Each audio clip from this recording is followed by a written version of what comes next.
예, 안녕하세요. 김대관 최소환입니다.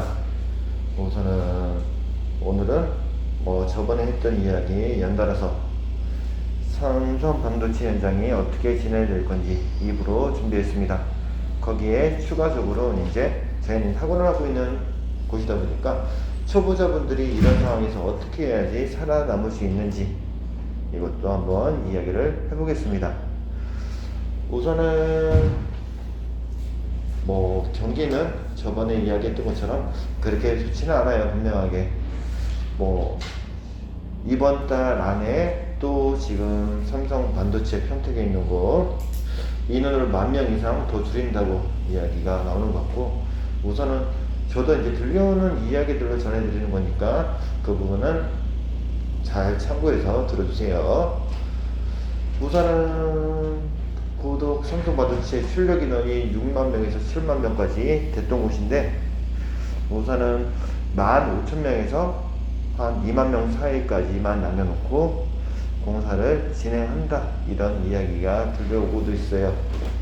근데 4월 달에는 어느 정도 또 공사를 진행해야 되니까 조금 인원이 들어간다고 하는데, 워낙 많은 인원들이 나오다 보니까 인원이 많이 들어가진 않을 것 같아요.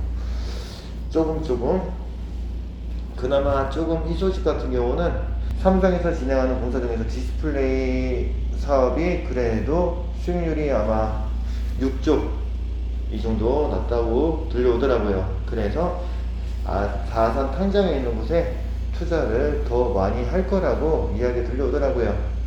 들려오는 아시는 팀장님들 말로는 이번 달 말에 입찰이 들어간다, 그 다음에는 추후에 바로 공사가 들어가지 않을까. 그 이후에 또 들어가는 곳이 여기 이제 기존에 있던 1라인부터 여러 라인들이 있긴 한데, 삼성 반도체도 기역이랑 이제 화성사업장 쪽에, 근데 이제 오래된 곳들은 그 안에 내부 정비를 새로 한다고 알고 있어요. 말 그대로 이제 개보수성 일이긴 한데 마찬가지로 그 안에 있는 것들을 새로 다 교체를 하는 작업이죠. 3, 4, 5라인을 그렇게 한다고 이야기 하더라고요. 한 여름쯤에 들어간다, 이런 이야기들은 그래도 그나마 좀 희소식이지 않을까 싶어요. 근데 삼성에서 여기 평택 현장에서 일하셨던 분들이 워낙 많기 때문에, 근데 그 인원들을 다 감당할 수 있을지는 좀 지켜봐야 될 것 같아요. 그 다음에 댓글로 어떤 분이 SK공사는 언제쯤 들어가냐, 우선은 용인 원산면에 큰 부지를 조성을 해놓긴 했는데, 원래 이천, 용인, 기흥, 화성, 평택, 이게 아산까지 수원까지 포함해갖고 이렇게 반도체 라인을 구축한다 했었는데, 우선은 SK 하이닉스 같은 경우는 우선 당장 공사 계획이 없다는 걸로 알고 있고, 저번 시간에 말씀드렸던 청주 SK M15 X 현장 같은 경우는 내년 정도에 들어갈 거라 예상하는데, 근데 또 거기 관계자분들 이야기들로는 25년도에 들어간다고 이야기하는 것 같더라고요. 그건 또 안 좋은 소식인 것 같아요. 그 대신 요즘에 이제 해외 쪽 공사 일들이 많이 들어오는 것 같아요.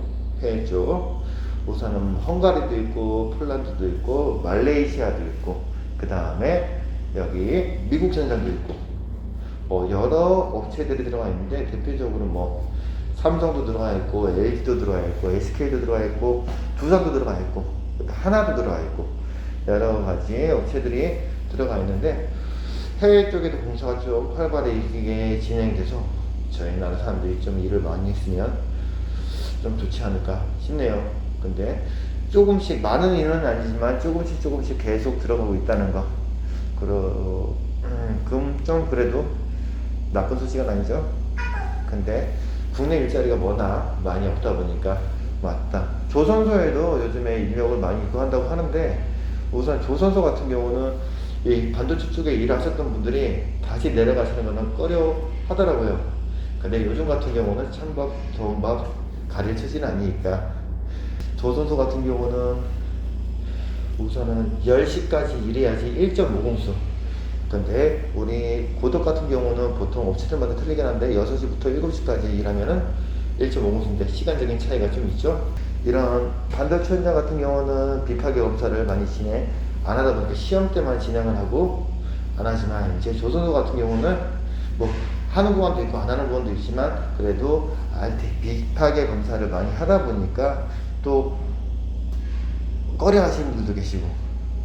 근데 조선소에도 마찬가지로 자리가 있다면은 지금 같은 상황은 그래도 소나기는 피해가라고 있으시면 가시는 게 좋습니다.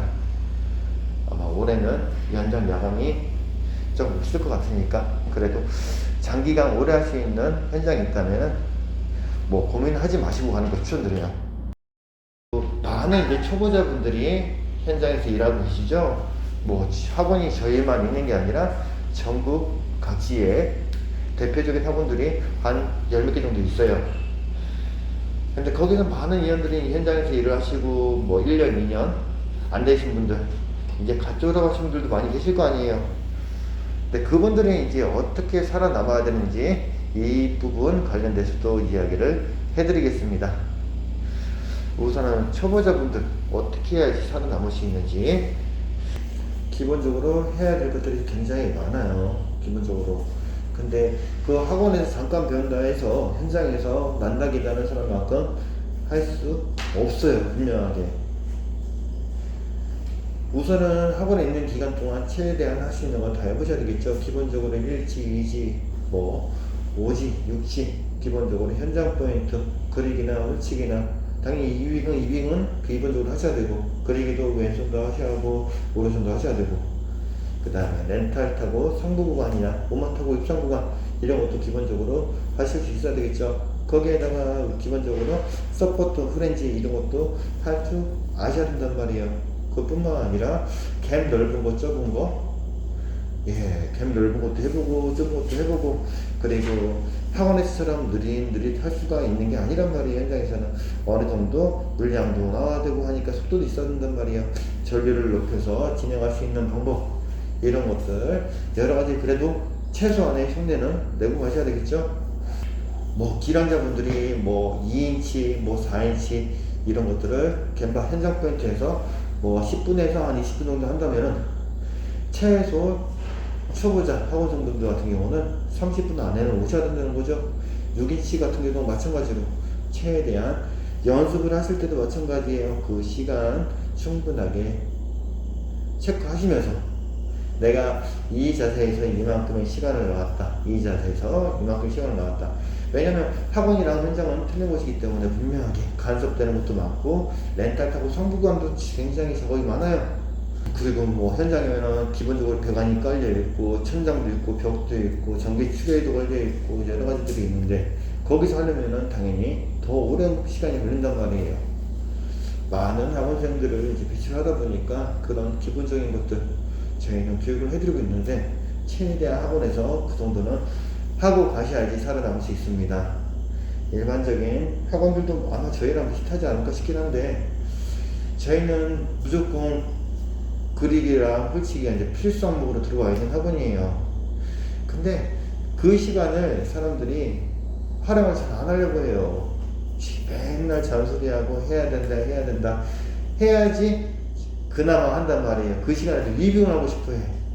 근데 이빙도 중요하지만, 이빙 당연히 시험 볼 때도 이빙으로 대부분 하니까 어떻게 보면 시험용으로 적합하죠. 이빙 당연히 현장에서도 이빙할 줄 아셔야 되고요. 근데 현장에서는 기본적으로 전부 다 이빙할 수 있는 자세가 잘 안 나온단 말이에요. 그렇기 때문에 기본적으로 그리기를 하실 수 있어야 현장에서 살아남을 수 있어요. 무조건 살아남으시려면은 그리기를 할 줄 아셔야 된다는 거. 이 정도 이제 흉내를 내고 할 때 이제 현장에 들어가실 거 아니에요. 뭐 시험을 보시고 현장에 이제 들어갔어요. 초보 연습사가 현장에 들어갔는데, 제일 먼저 첫 번째 끝에 출결 굉장히 중요합니다. 출결적인 부분은 어떤 현장을 가든 마찬가지예요. 대기업을 가든 이렇게 이동길 가든 출결이 안 좋은 사람을 계속 회사에서 고용을 하려고 하지 않아요. 팀장도 마찬가지고. 초보자분들 같은 경우는 일목이 더 집중되니까 아프더라도 집에 가서 아프다고 그래요. 저는요. 그러면 안 되는데, 살아남아야 되니까 우선은 기본적으로 지각이나 이런 것도 안 되겠죠. 일단 결국은 당연히 안 되겠죠. 우리가 지롱제 계약서 때 있을 때 일을 하셔야 되기 때문에 최대한 근태 이 부분은 중요합니다. 사람들은 이렇게 생각해요. 내가 몸이 아파하고 하루셨는데 현장에 일하고 계셨던 분들은 어떻게? 쟤 우리 현장에서 완전 뺑이 치고 있을 때 쟤 그때 쉬었잖아. 그렇게 기억을 한단 말이에요. 근데 그 기억이 굉장히 오래 남습니다. 그러니까 부당 결과냐 이런 거는 절대 안 되겠죠. 이 점 꼭 참고하셔야 됩니다. 두 번째, 대인관계. 우선은 이런 저희같이 현장에서 일하는 사람들 같은 경우는 대부분 뭐로? 인맥으로 형성이 되어 있단 말이에요. 인맥. 근데 초보자분들 같은 경우는 인맥이 많이 없잖아요. 그 인맥을 어떻게 만들 수 있는지. 대인관계.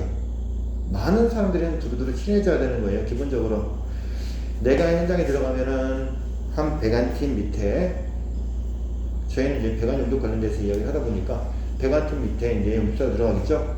근데 배관팀 같은 경우는 배관팀장이 계실 거고요. 그 밑에 이제 배관사들이 있을 거고, 그 다음에 조원부들이 계실 거고, 그 다음에 용접사분들이 계실 거고, 그 다음에 화기감시자분들이 계실 거고, 유도원분들이 계실 거고, 안전감시자분들이 계실 거고, 많은 인력들이 있단 말이에요. 이 모든 분들이 합쳐져서 뭐? 팀이 되는 거예요. 한 팀. 근데 나도 이 팀의 일원이기 때문에 계속 이 팀이랑 일하려면은 이 팀에 필요한 사람이 돼야 되겠죠? 이 팀에 이제 필요한 사람이 되기 위한 방법과 이 사람들이랑 친해질 수 있는 방법. 우선은 팀장이 이 현장에서 일을 하는데 이 현장이 끝나면은 다른 또 현장으로 가서 일하겠죠? 그러면은 내가 그 옮기는 현장에 따라갈 수 있느냐 없느냐가 결정되겠죠. 팀장이 이제 다른 현장에 가시게 되면은 당연히 거기도 용접사가 필요하면은 내가 그 사람한테 필요한 사람을 불러주겠죠, 당연히. 그 다음에 배관사도 마찬가지예요. 마찬가지로 다른 현장에 갔는데 용접사가 필요해. 와, 근데 쟤 똘똘해, 괜찮았던 것 같아. 전화해서 와서 일 좀 해주겠니? 이렇게 또 전화가 올 수도 있겠죠. 종우도 마찬가지예요. 다른 현장에 배관팀에 들어갔는데 용접사가 필요하대. 팀장님, 제 아는 용접사가 있습니다. 이렇게 추천을 받을 수도 있는 거고, 화기도 마찬가지예요. 현장에 들어갔는데 내 화기가 없어. 아니, 내 용접사가 없어. 그래갖고 내가 아는 용접사 있어, 얘 불러. 이렇게 소개를 받을 수도 있는 거고요. 그 다음에 용접사가 다른 현장에 또 갔는데 용접사가 치우고 모자라. 그래서 팀장님, 제가 아는 동생이 있으니까 용접 잘합니다. 이렇게 불러줄 수도 있겠죠. 말 그대로 이 모든 사람들이랑 친해지면 하는 점만 잘 못해도 본인한테 충분한 인맥을 만들 수 있다는 거죠. 그게 쌓이고 하면은 저처럼 많은 인맥을 만들 수 있는 거예요.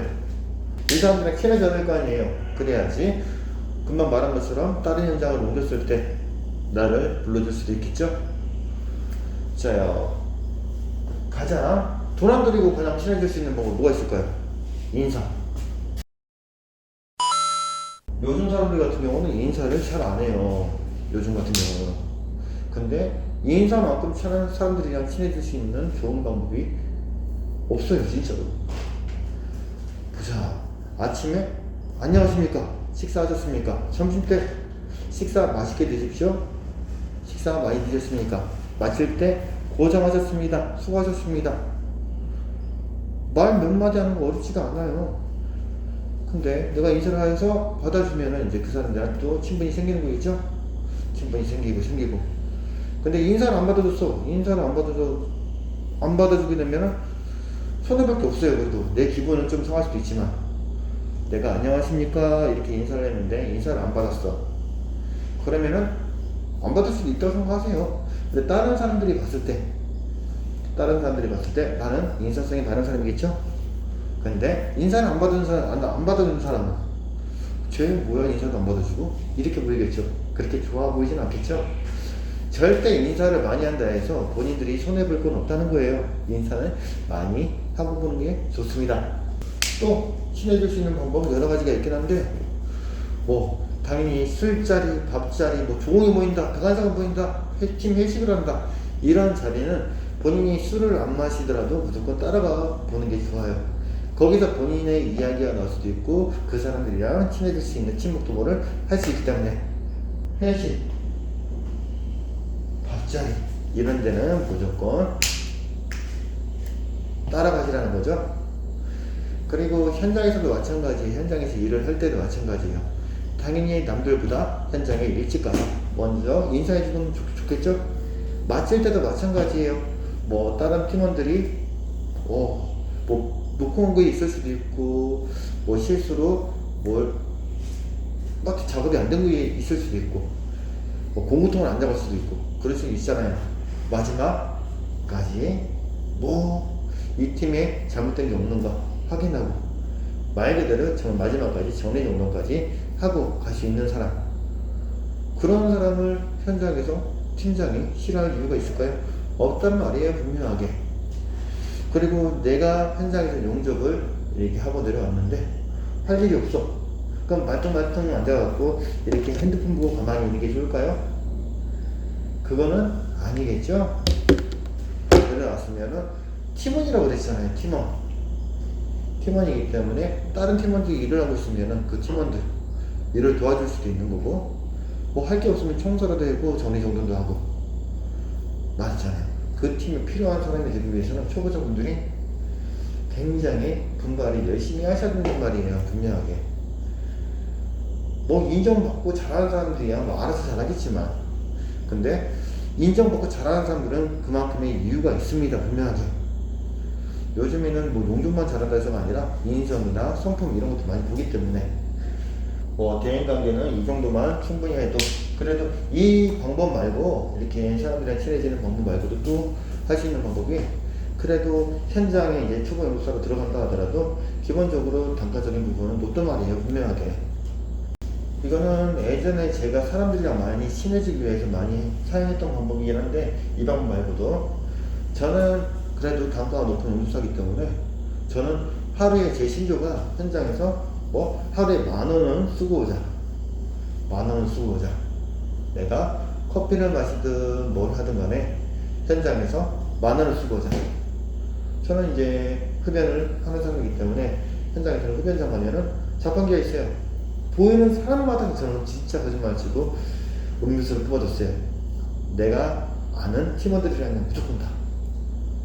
그리고 항상 주머니에는 사탕과 껌 이런 것들, 보이는 사람마다 다들 고생하시니까 이런 거 땀 흘리고 일하는 대살적으로 이 작은 사탕 하나 받고 당 보충하면은 활기가 있어요. 또 예, 그런 방법, 내 주변 사람들한테 친해지기 위해서 노력을 한다는 거죠. 말 그대로 내가 껌이든 사탕이든 관장님 이거 하나 드세요, 형님 이거 하나 드세요, 이모님 이거 하나 드세요 들고 다니면서. 근데 그렇게까지 하는데, 인사성도 바르고 이렇게까지 하는데 그 사람들이 본인을 안 좋게 볼까요? 그건 아니겠죠? 분명하게 딱 3개월만 그렇게 해보세요. 분명하게. 또 한 가지, 절대 현장에서는 얻어먹는 생각을 하시면 안 돼요. 형이라 해서 동생들을 사주거나, 그렇죠. 형이라 해서 동생을 사줄 이유도 없는 거고, 동생이라 해서 얻어먹을 이유가 없는 거예요. 똑같은 작업자예요. 분명하게. 똑같은 돈을 벌고 있는데 나는 총각이야. 근데 여기 관장님들은, 형님들은 막 가정도 있고 하는데 맨날 밥도 사주고 막 그래. 맨날 얻어먹는다? 말이 안 되는 거예요. 그거는 사적으로. 내가 한번 얻어먹으면 본인은 무조건 한 번을 사라. 이건 기본적입니다. 무조건. 얻어먹으려고 하지 마세요. 무조건 한 번 내가 얻어먹었으면 한 번 이상은 그분한테 사야 되는 거예요. 그래야지 좋은 관계를 계속 유지할 수 있는 거예요. 동생이라고 해서 맨날 얻어먹기만 하는 형이 좋아라 할 것 같아요? 절대 안 좋아합니다. 분명하게. 똑같이 돈 버는 사람들인데 그럴 이유가 없는 거예요. 분명하게. 이 관련된 얘기는 이제 건너뛰고요. 그 다음에 이제 초보 연구사분들이 살아남기 위해서 또 하지 말아야 될 거. 못한다. 나는 이거 못해요. 저거 못해요. 이런 말은 절대 하셔서는 안 되는 말이에요. 분명하게. 아니 돈 주고 고용한 사람인데 아무리 투자를 하더라도 근데 이거 못해요, 안 될 것 같아요, 이런 사람 쓰고 싶어 할 것 같아요 팀장이? 그건 안 된단 말이에요. 그리고 개선의 여지가 없어요. 그렇게 얘기하는 사람들은 상식적으로 생각을 해보세요. 못한다, 이거 안 될 것 같아서 맨날 피해만 다닌다면은 다음에 그런 기회가 또 올 거예요 본인한테. 안 될 것 같더라도 우선 하고 보는 거예요. 기본적으로 해본 거와 안 해본 거의 차이는 크단 말이에요. 본인이 안 될 것 같은데도 해보면은 가능한 일들이 많아요, 분명하게. 근데 시작도 해보지도 않고 난 다음에 저 포인트는 어려울 것 같아요, 못할 것 같아요, 이런 말은 절대 하시면 안 돼요. 죽이 되든 밥이 되든 본인이 해보고 난 다음에 안 된다 이야기할 수 있는 거예요. 그럼 다른 연구사 분들은 할 수 있을 거예요. 기량자 분들은 본인이 못한 거는. 그러면서 배우시는 거야. 항상 안 되는 거 다른 사람한테 얹혀 갈 수는 없는 거잖아요. 본인이 해보고 난 다음에 왜 안 됐을까? 다른 사람이 또 화해서 되는 거 보면은 그게 다음에 똑같은 거 하게 됐을 때는 그런 실수는 안 할 수 있잖아요. 근데 못한다고 그어버리면은 그 다음으로는 계속 못하는 거예요, 그냥. 그런 부분은 결국 그거밖에 안 되는 연습자가 된다는 거죠. 위로 올라가려면은 계속 어려운 거 계속 노력하고 열심히 공부하고 해야 된다는 거죠. 제가 하고 싶은 말은 본인이 하고 싶은 것만 할 수 있는 현장은 아니에요. 분명하게 그 팀에 필요한 연습자가 돼야 된다는 거죠. 그만큼의 노력이 따라야 되고 그만큼의 또 인성도 굉장히 중요하다는 거죠. 이번 시간에는 여기까지 하겠습니다. 다음 시간에는 초보자 분들이 살아남기 위해서 유용한 팁들 용접으로 한번 안내를 해드릴게요. 다음 시간에도 더 좋은 정보로 찾아뵙겠습니다. 이상 최도생이었습니다.